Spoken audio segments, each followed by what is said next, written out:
Assalamualaikum warahmatullahi wabarakatuh. Perkenalkan, nama saya Indah Sari B dengan NIM 10200120144. Di sini saya sebagai pemateri pertama dari kelompok 1 yang berjudul Mekanisme Penegakan Hukum Humaniter Internasional melalui Organisasi Internasional. Hukum humaniter internasional bertujuan untuk memanusiakan perang agar korban akibat perang seminimal mungkin dapat dikurangi. Namun implementasinya dalam suatu peperangan seringkali terjadi pelanggaran terhadap hukum humaniter.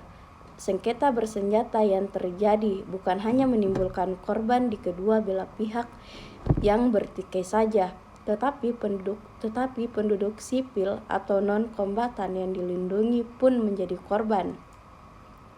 Sehingga penduduk sipil harus membayar harga suatu peperangan.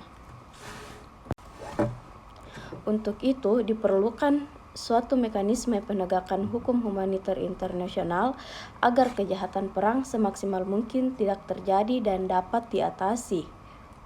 Suatu perangkat hukum baru dapat dikatakan efektif apabila ia dapat diimplementasikan dan sanksinya dapat ditegaskan apabila ada yang melanggarnya.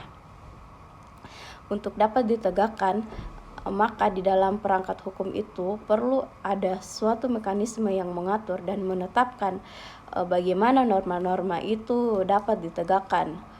Upaya hukum yang dilakukan di antaranya adalah melalui mekanisme penegakan hukum humaniter internasional melalui proses peradilan internasional.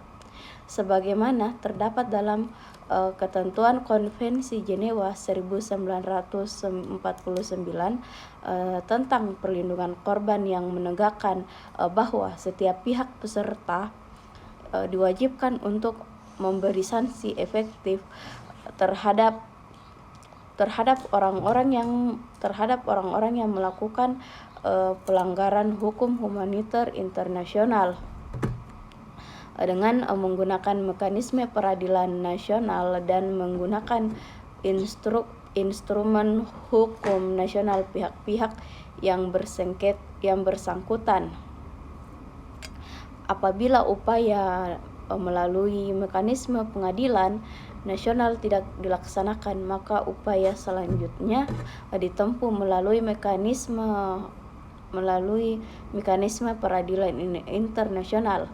Mekanisme internasional yang ditempuh diantaranya adalah pembentukan dan mahkamah yang mengadili penjahat-penjahat Perang Dunia Kedua, yaitu Mahkamah Militer Tribunal Nuremberg tahun 1045 yang dibentuk untuk menuntut dan mengadili penjahat-penjahat yang perang Nazi Jerman dan Mahkamah Militer Tribunal Internasional. Pada tahun 1993 dibentuk Mahkamah Tribunal untuk negara bekas Yugoslavia. Eksistensi Mahkamah Pidana Internasional juga memberi keuntungan teknis ekonomi bahwa suatu lembaga yang bersifat permanen dapat bergerak lebih cepat dibandingkan lembaga khusus yang didirikan setelah kejahatan serius sekali dilakukan atau telah terjadi. Mahkamah Pidana Internasional merupakan pengadilan permanen yang berkedudukan di Den Haag, Belanda. Mahkamah hanya dapat menangani tindak kejahatan yang terjadi setelah diberlakukannya Status Roma 1998. Baik, itu saja pemaparan dari saya dan selanjutnya akan dilanjutkan oleh teman kelompok saya. Assalamualaikum warahmatullahi wabarakatuh. Perkenalkan, nama saya Aim Fauzi Rahmat, NIM 1020120149. Pada kesempatan kali ini saya akan membahas makalah dengan judul makalah Mekanisme Penegakan Hukum Humaniter Internasional melalui organisasi internasional. Mengenai poin-poin yang akan saya jelaskan, yang pertama yaitu poin B, yaitu apa saja kendala penegakan hukum humaniter International Criminal Court atau ICC menurut Statuta Roma tahun 1998. Mahkamah Pidana Internasional dibentuk menurut Statuta Roma tahun 1998 sebagai pelengkap dari yurisdiksi Pengadilan Pidana Nasional. Istilah pelengkap berdasarkan statuta ini menyatakan bahwa mahkamah bisa berperan aktif menjalankan perannya apabila dalam suatu kasus sistem pengadilan negara yang bersangkutan tidak mampu atau unable dan atau tidak mau atau yang biasa disebut dengan unwilling melakukan proses penyidikan dan penuntutan terhadap mereka yang bertanggung jawab dalam suatu kejahatan internasional. Prinsip pelengkap mahkamah merupakan suatu mekanisme pendekatan seimbang yang dimaksudkan guna memberikan kesempatan terlebih dahulu kepada negara-negara untuk memenuhi kewajiban-kewajibannya berdasarkan hukum internasional. Dalam hal ini, mahkamah bertindak sebagai suatu sistem mekanisme pelengkap dan penyeimbang yang berdaya guna bagi yurisdiksi nasional negara-negara, khususnya dalam rangka penegakan hukum humaniter internasional. Para peserta konferensi juga menentukan kejahatan apa saja yang dimaksudkan dalam yurisdiksi mahkamah dan bagaimana menetapkan batasan-batasannya. Dalam pasal 5 Statuta Roma tahun 1998 menentukan bahwa Mahkamah Pidana Internasional mempunyai yurisdiksi atas tindak kejahatan genosida, kejahatan terhadap kemanusiaan, dan kejahatan perang. Statuta Roma ini juga menyatakan bahwa mahkamah akan mempunyai yurisdiksi atas kejahatan agresi setelah mahkamah menegaskan batasan-batasan tindak kejahatan dan syarat-syarat yang harus dipenuhi ketika mahkamah menjalankan yurisdiksinya. Pembentukan International Criminal Court atau ICC merupakan momentum yang sangat bersejarah dalam perkembangan hukum internasional yang berdampak terhadap perkembangan hukum pidana nasional baik dalam hukum substantif maupun hukum proseduralnya. Dampak terhadap hukum substantif tiap negara adalah diakuinya tindak pidana baru dalam sistem setiap negara yang juga merupakan yurisdiksi International Criminal Court atau IDCC. Pada tahun 1998 diselenggarakan The United Nations Diplomatic Conference of Plenipotentiaries tentang pembentukan suatu mahkamah pidana internasional yang berlangsung dari tanggal 15 Juli sampai dengan 17 Juli tahun 1998 di markas besar FOA di Roma, Italia. Konferensi tersebut dihadiri 160 negara termasuk Indonesia, 33 negara internasional dan sebanyak 236 NGO. Statuta Mahkamah Pidana Internasional tersebut diterima melalui pemungutan suara pada tanggal 17 Juli 1998 oleh 120 negara, 7 negara penentang dan 21 abstain. Berdasarkan Statuta Roma tahun 1998 tersebut, terbentuklah sebuah Mahkamah Pidana Internasional yang bersifat permanen dan independen dan mulai menjalankan fungsinya secara efektif setelah diratifikasi oleh 60 negara. Maka ICC adalah merupakan pengadilan pidana internasional masa depan yang bersifat permanen atau tetap dan tidak menerapkan prinsip berlaku surut, sehingga proses peradilannya sesuai dengan prinsip-prinsip umum hukum pidana yang bersifat universal. Karena dalam Statuta Roma tahun 1998 telah diatur materinya yang memberikan ancaman hukuman. Selain daripada itu, karena ICC pembentukannya tidak terkaitkan pada kasus tertentu yang terjadi pada saat dan tempat tertentu, tetapi berdasarkan pada pertimbangan kepentingan umat manusia untuk masa depan dengan asumsi kemungkinan terulangnya lagi kejahatan yang mengancam perdamaian, keamanan, dan kesejahteraan dunia. Maka akan melibatkan partisipasi seluruh negara di dunia yang tentunya di dalam proses penyelenggaraan peradilannya diperlukan kerjasama. Untuk kepentingan kerjasama itu diperlukan suatu asas yang menjadi landasan kerjasama antara ICC dengan negara pihak atau negara nasional, bahwa asas tersebut dalam statuta disebut complementary principle atau asas pelengkap. Mungkin itu saja yang akan saya jelaskan pada kesempatan kali ini. Lebih kurangnya dan mohon dimaafkan. Assalamualaikum warahmatullahi wabarakatuh. Selanjutnya, mekanisme penegakan hukum humaniter internasional. Hukum humaniter internasional merupakan sekelompok peraturan yang dibuat atas dasar kemanusiaan untuk membatasi dampak dari konflik bersenjata. Hukum humaniter internasional bertujuan untuk memanusiakan perang agar korban akibat perang semisal mungkin dapat dikurangi. Oleh karena itu, baik individu maupun negara harus bertanggung jawab atas dasar pelanggaran-pelanggaran berat tersebut. Konvensi Jenewa 1949, di mana kejahatan perang atau kejahatan terhadap kemanusiaan ini diistilahkan dengan pelanggaran berat. Sekian, saya kembalikan ke moderator. Assalamualaikum warahmatullahi wabarakatuh. Perkenalkan, nama saya Muhammad Awal Aswad. Di sini saya akan menjelaskan terkait daripada bagaimana peran organisasi internasional dalam menegakkan hukum humaniter internasional. Nah, terlebih dahulu di sini saya akan menjelaskan apa sih itu hukum humaniter internasional.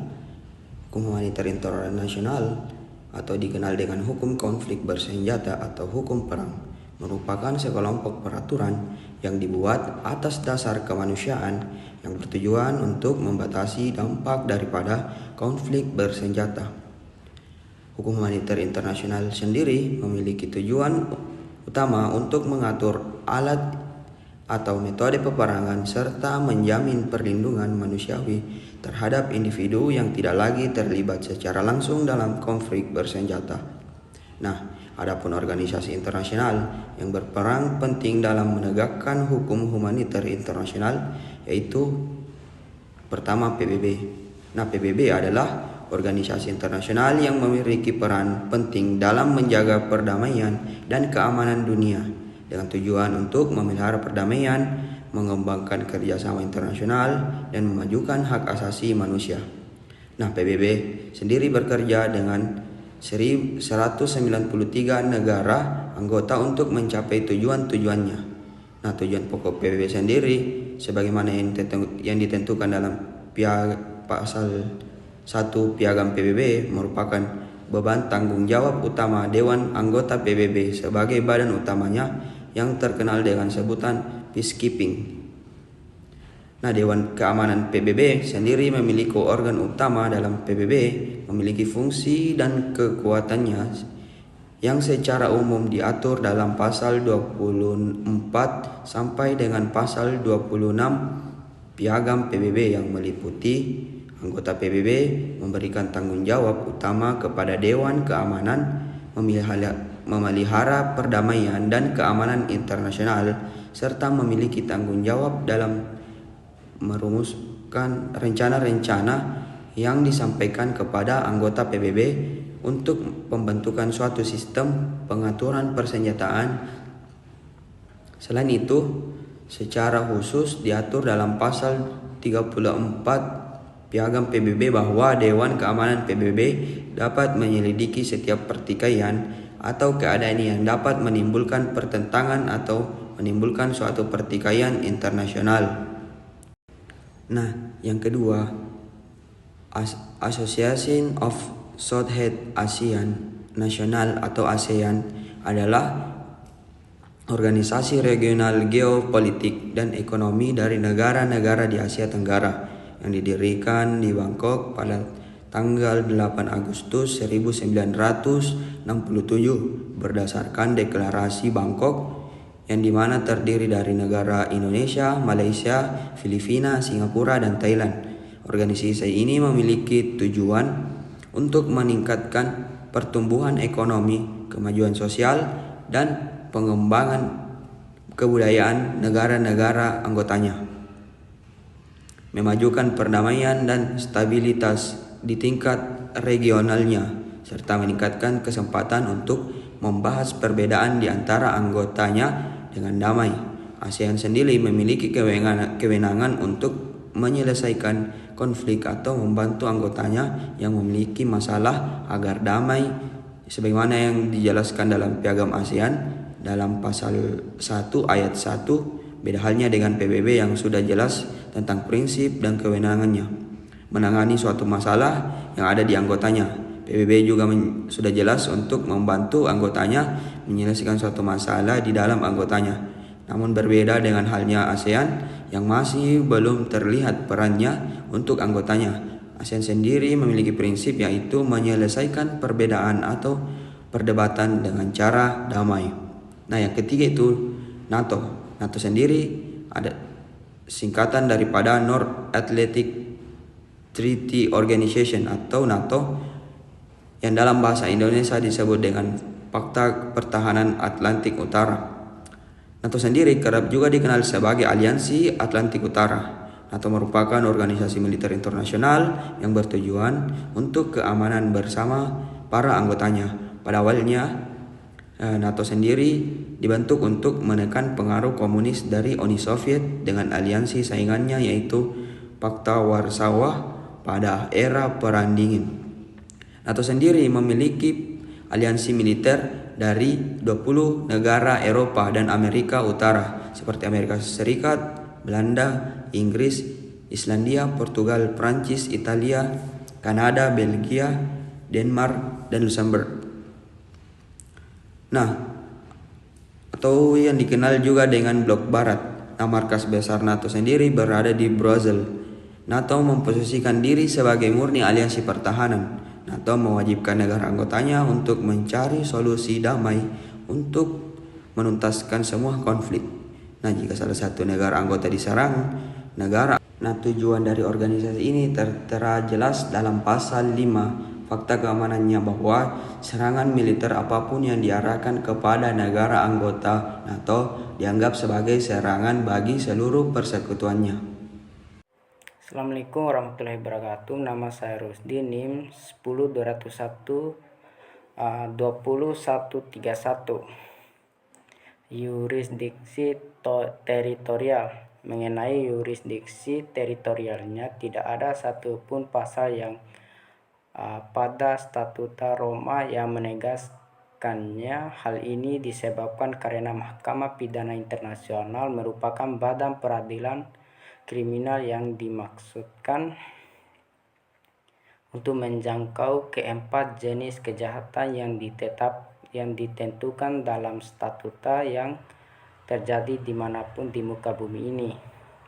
Terhadap kejahatan yang terjadi di dalam atau di lintas batas teritorial di negara-negara yang sudah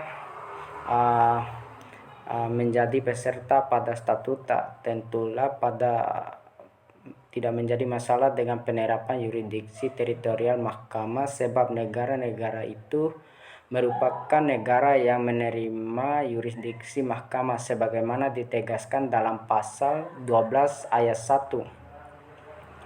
Dalam hubungannya dengan negara-negara yang tidak atau menolak untuk menjadi peserta statuta atau tidak atau menolak untuk meratifikasi statuta, tentulah mahkamah tidak bisa menerapkan yurisdiksi terhadap kejahatan yang terjadi dalam wilayah negara itu, sebagaimana akibatnya si pelaku kejahatan tersebut menjadi berada di luar jangkauan yurisdiksi mahkamah sehingga ia akan menikmati impunitas. Hal ini sudah tentu akan menimbulkan ketidakadilan bagi masyarakat internasional.